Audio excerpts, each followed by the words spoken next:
يا لقلب يا للقلب سروره قد توالى بحبيبي بحبيبي أما الحنان ما نوالا يا لقلبي يا لقلبي سروره قد توالى بحبيبي بحبيبي أما الحنان ما نوالا جل من صرف الوجود بنوره غمر الكون بهجة وجمالا يا لقلبي يا لقلبي سرور قد توالى بحبيبي بحبيبي أما الحنان وجمالا. Assalamualaikum warahmatullahi wabarakatuh. Baik, pertama-tama marilah kita panjatkan puji syukur kehadirat Allah SWT sehingga saya bisa memberi kultum pada kesempatan kali ini dengan judul mengoptimalkan fungsi pengendalian diri melalui puasa. Sholawat serta salam tidak lupa kita panjatkan kepada Nabi kita, Nabi Agung Muhammad SAW yang telah memberikan syafaat dan manfaatnya hingga akhir zaman. Baik, bismillahirrahmanirrahim. Tentu kita sudah mengetahui puasa itu apa dan puasa itu manfaatnya apa. Umat muslim tentu sudah tahu puasa itu apa. Puasa bukan hanya menahan lapar dan haus. Namun puasa mengandung makna menahan diri dari segala yang diharamkan. Termasuk di puasa Ramadan yang akan kita lalui sebentar lagi. Sebagai wahana untuk mendidik diri, untuk menahan emosi. Puasa itu adalah bagaimana cara kita mengendalikan nafsu. Sekedar ilustrasi, ada orang yang membawa gerobak di pinggir jalan. Nah, tentu kita dalam posisi itu akan dengan refleks merasa kesal. Kenapa ini orang tidak jalan-jalan? Kenapa dia diam saja? Tidak terasa di belakang kita sudah mulai banyak yang antri menunggu. Bunyi klakson dibunyikan dan omelan-omelan mulai terdengar. Nah, disitulah kita harus mengendalikan nafsu kita. Kita harus menahan diri kita. Kita harus mengontrol diri kita. Dan ternyata setelah kita melewati, terlihat orang yang membawa gerobak itu dia adalah orang yang memiliki cacat dalam fisiknya. Seketika pikiran awal yang kita melihat ingin amarah, ingin marah, amarah kita meluap, kita ingin emosi, seketika berubah. Astagfirullah, tadi saya tidak sengaja untuk mengelakson dia, tadi mau marah dengan dia, ternyata dia memiliki kekurangan pada mental. Nah, disinilah peran untuk kita mengontrol diri, peran kita untuk menahan diri, menahan amarah, menahan nafsu. Nah, itu memang harus kita perbaiki dengan cara berpuasa. Untuk itu, maka jangan terlalu cepat menjudge seseorang itu jahat atau baik. Dalam kasus itu tadi ternyata orang itu memiliki kecacatan pada fisik. Nah, namun berusahalah untuk mendalami terlebih dahulu tentang sesuatu untuk memberikan penilaian. Termasuk pada kasus ilustrasi saya tadi. Nah, di sini saya mengajak untuk kita semua, terutama untuk bulan puasa yang akan kita hadapi, untuk kita mampu mengendalikan emosi, mengendalikan diri. Karena umat Islam ternyata masih banyak yang dibakar emosinya, masih mudah dibakar emosinya. Apalagi dengan berita-berita hoax sekarang, kita akan lebih gampang dibakar emosinya. Oleh karena itu saya mengajak di bulan Ramadan ini kita kembali mengasah jiwa, mengontrol diri kita, pikiran kita dan perilaku kita agar lebih baik lagi ke depannya. Dalam hadis yang diriwayatkan dari Abu Hurairah, Rasulullah SAW bersabda, barang siapa yang berpuasa tetapi mengerjakan perbuatan yang kotor, keji dan dusta, maka tidak ada alasan bagi Allah untuk memberikan pahala kepadanya lantaran ia meninggalkan makan dan minum. Nah, dalam hadis ini dijelaskan bahwasanya ya, kita hanya menahan nafsu saja. Kita hanya menahan makan minum saja. Tapi kita tidak bisa menahan perbuatan, kata-kata yang kotor dan keji. Itu sama saja memberikan pahala kita berkurang. Sama saja kita tidak mendapat pahala yang maksimal. Sama saja kita hanya kasarannya menahan nafsu makan saja. Tidak makan dan minum saja. Padahal di situ puasa kita bisa mendapatkan banyak manfaat. Salah satunya mengontrol diri, lalu kita bisa menahan, bisa untuk menyehatkan tubuh kita, karena kita bisa jadi yang punya penyakit mah, yang punya penyakit asam lambung itu bisa sembuh kalau kita dengan puasa.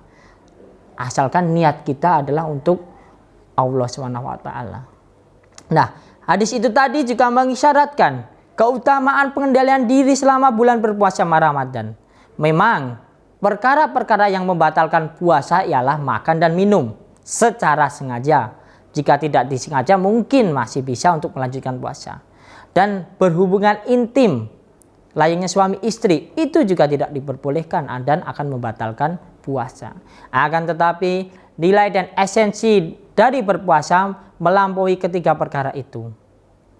Nah, di sini saya tegaskan lagi, pengendalian diri itu secara total dan menyeluruh itulah yang akan menghasilkan ketakwaan. Nah, tentu kita sudah tahu orang yang bisa mengendalikan diri itu rata-rata akan sukses. Itu tidak lepas dari surat Al-Baqarah ayat 183. Nah, di sini Allah SWT menegaskan takwa sebagai tujuan seorang mukmin berpuasa.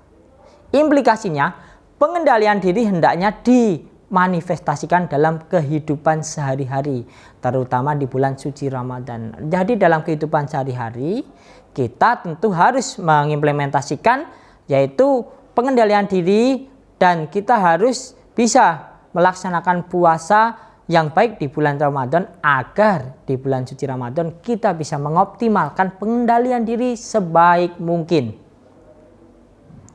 Saya garis besari, pengendalian diri dapat dilakukan dalam dua keadaan. Pertama, nah ini yang kadang orang melakukan. Satu, ketika menyukai serta membenci sesuatu.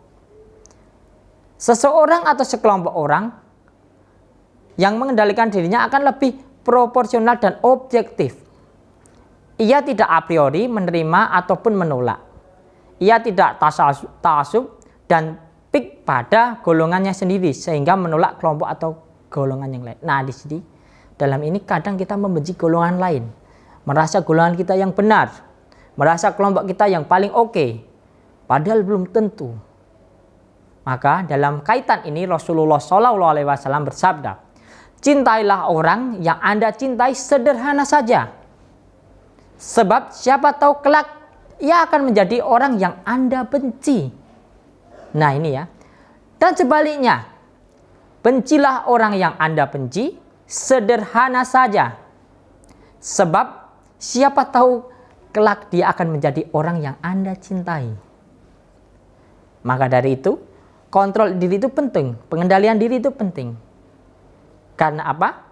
Karena kita harus cukup mencintai dan harus cukup membenci, jangan terlalu berlebihan. Oleh karena itu, bencilah orang sesederhana saja. Jangan sampai terlalu benci. Dan sebaliknya, cintailah orang sesederhana saja. Jangan terlalu mencintai. Yang kedua, pengendalian diri dalam kondisi ketika amarah menyala, emosi semua dikuasai oleh setan. Nah, orang yang dapat mengendalikan dirinya tidak akan sampai merusak dan menghancurkan sesuatu. Kadang orang yang saking emosinya itu bertindak sepengetahuan nalar kita.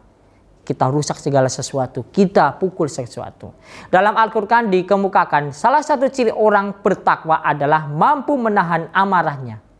Oleh karena itu Rasulullah SAW memberikan nasihat, jika Anda sedang marah, segeralah berwudu. Karena amarah tidak terkendali berasal dari setan. Setan terbuat dari api dan api akan padam oleh air. Hal ini diperkuat dengan firman Allah SWT di surat Ali Imran ayat 134 yang berbunyi, dan orang-orang yang menahan amarah dan memaafkan kesalahan manusia, Allah menyukai orang-orang yang berbuat kebajikan. Nah, dari sini sudah kita bisa mengambil kesimpulan bahwa mengendalikan diri selain baik untuk diri kita sendiri, juga baik untuk orang sekitar kita. Dan salah satu momen caranya adalah dengan berpuasa. Secara psikologis pun orang yang bisa mengendalikan diri akan lebih tinggi kesuksesannya daripada orang yang tidak bisa mengendalikan diri. Seperti kita lihat, orang-orang sukses rata-rata bisa mengendalikan diri. Simpelnya adalah jika kita menjadi pemimpin suatu saat, kita harus bisa mengendalikan diri kita terlebih dahulu sebelum kita bisa mengendalikan orang lain. Orang-orang di sekitar kita, anak buah kita. Jadi simpelnya itu. Maka dengan itu kita berpuasalah untuk mengendalikan diri kita. Puasa bisa dengan puasa Ramadan dan juga puasa sunnah seperti Senin, Kamis dan semacamnya. Baik, mungkin itu saja kultum yang saya berikan pada kesempatan kali ini. Tidak ada hal yang seindah selain doa. Dan tidak ada awalan selain akhirat. Untuk itu, saya akhiri kultum pada kesempatan kali ini.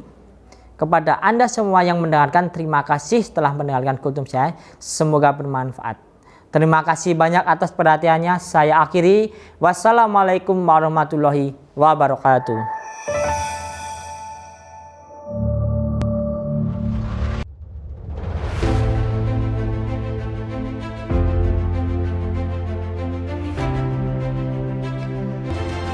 Dengan dukungan sarana dan prasarana yang lengkap, dapat meningkatkan kualitas mahasiswa yang profesional, berwawasan luas, dan mempunyai kemampuan dalam usaha pengembangan ilmu pengetahuan, teknologi, dan seni yang terintegrasi dengan nilai-nilai keislaman.